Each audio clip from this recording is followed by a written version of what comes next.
Cable TV operators association സംസ്ഥാന സമ്മേളനത്തിന് കോഴിക്കോട് തുടക്കമായി. ബീച്ചിൽ നടന്ന പൊതുസമ്മേളനം എളമരം കരീം MP ഉദ്ഘാടനം ചെയ്തു. കേബിൾ TV ഓപ്പറേറ്റർമാരെ ദ്രോഹിക്കുന്ന KCB ഉദ്യോഗസ്ഥർ നയം തിരുത്തണമെന്ന് എളമരം കരീം ആവശ്യപ്പെട്ടു.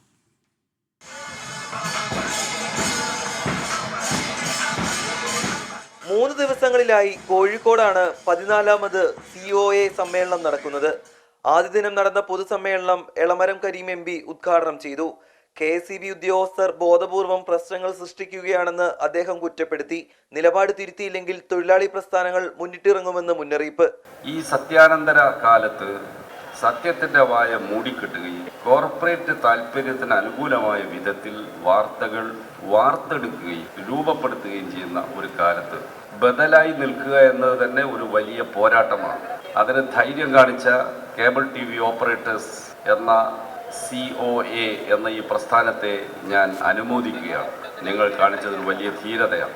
പൊതുസമ്മേളനത്തിന് മുന്നോടിയായി ക്രിസ്ത്യൻ കോളേജ് ഗ്രൗണ്ടിൽ നിന്നും കോഴിക്കോട് കടപ്പുറത്തേക്ക് സാംസ്കാരിക ഘോഷയാത്ര നടന്നു. 14 ജില്ലകളിലെ സാംസ്കാരിക പൈതൃകം വിളിച്ചോതുന്ന കലാരൂപങ്ങളും പ്ലോട്ടുകളും അകമ്പടിയേകി.